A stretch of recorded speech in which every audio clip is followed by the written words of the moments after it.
And the federal government has issued a stern warning to foreigners funding banditry and terrorism in Nigeria, threatening to prosecute them to the fullest extent of the law.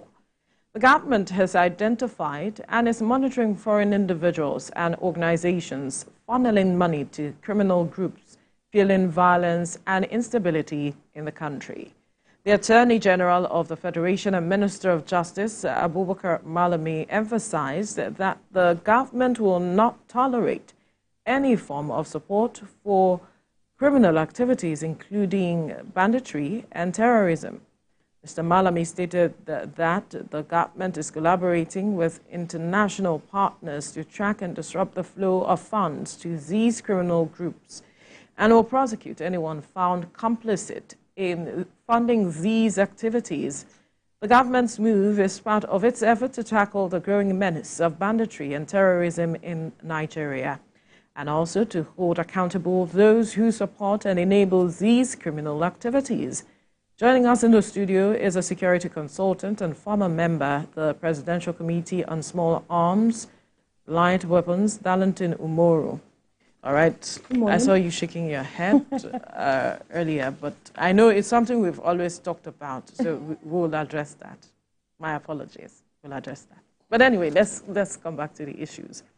Government issuing this stern warning on foreigners and persons, organizations who are funneling monies to fuel this matter of security crisis in the country.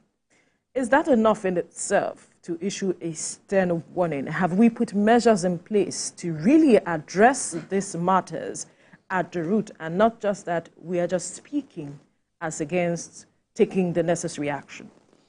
Veronica, I think I must commend you this morning. Your elements are quite up.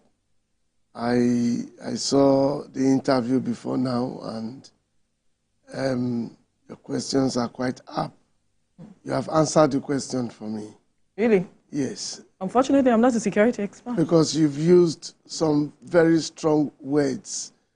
The Attorney General is threatening and is...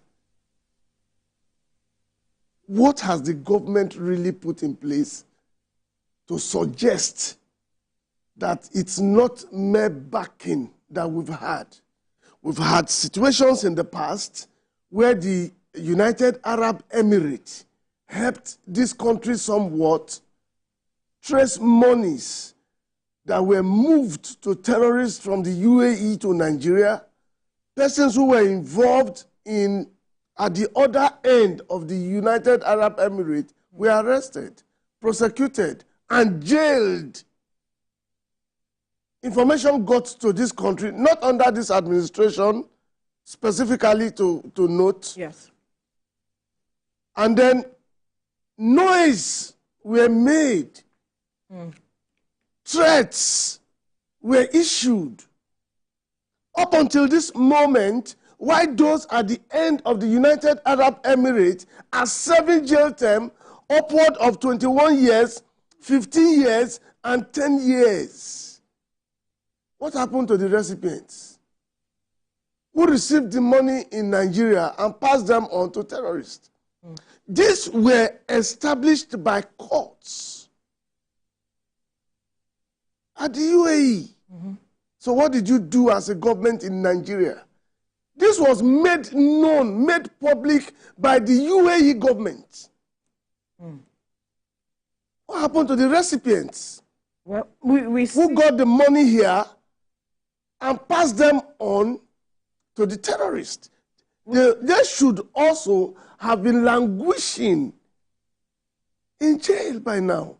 You see, you asked a question and you see, I smiled.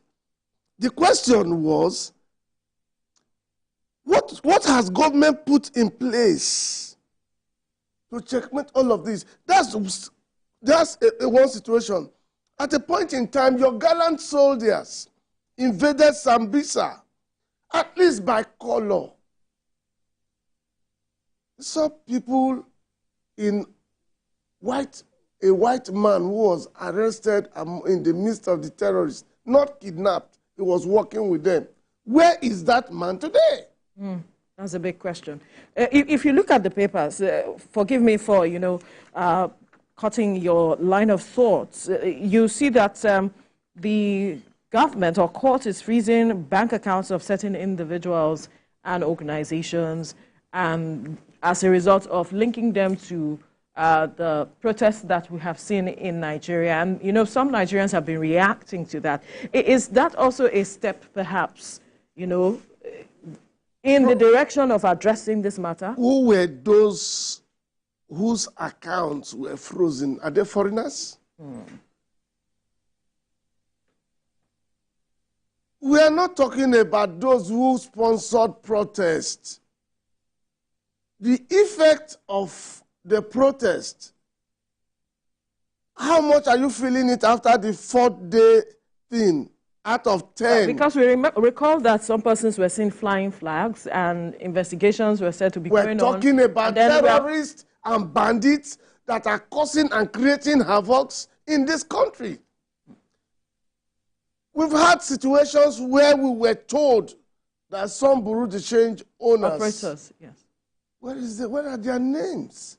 We've had situations where governments have told us in this country and given us the hope that these persons will be exposed, these persons will be prosecuted. Where are they? We're talking about bandits and terrorists kidnapping people and killing people and maiming people, extorting people.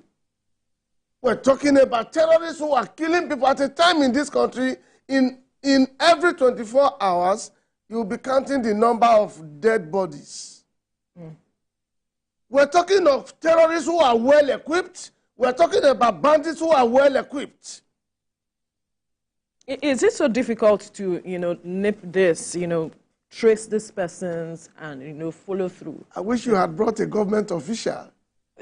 You are the security consultant. I wish you had brought a government official to tell us why is it so difficult. Why is it difficult to achieve, but very easy to make noise, to tell us about things that you will not do? I'm sick and tired of all of this. Right. People are living in palpable fear in some parts of the country. Some cannot sleep, some cannot go to farm. Government is like taking the military away from certain responsibility and attaching some to farmers, like bodyguards to go to farm. Yet you cannot nip the problem like you have said in the board. We are looking at proliferation of small arms and light weapons here. Who are those acquiring these equipments for these boys to carry? Look at the faces of those boys that are often arrested that don't even spare your military. They don't arrest your military in most times. They kill them. The military is not allowed to do the same thing because some certain organization, international organizations, who call themselves watchdog, will begin to write against them. What we need is not backing anymore. You can quietly do this job. Set your apparatus right.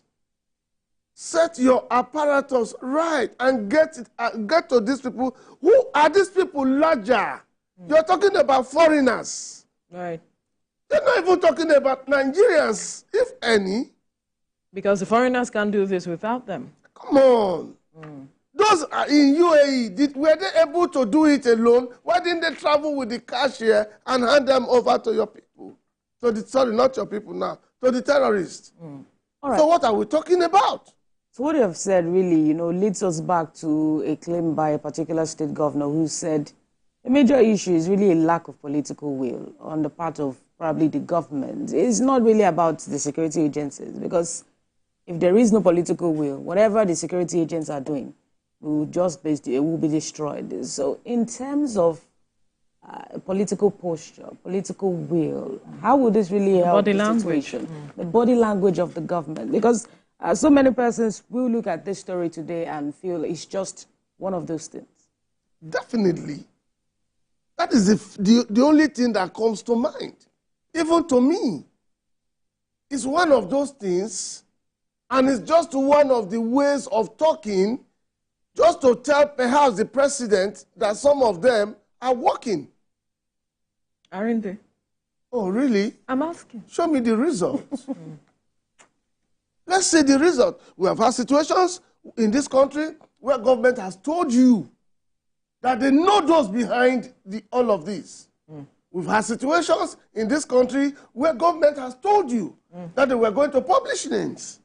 We've had situations in this country where government has told you that certain persons will be prosecuted. I gave you an instance. I thought you would give me an answer to that.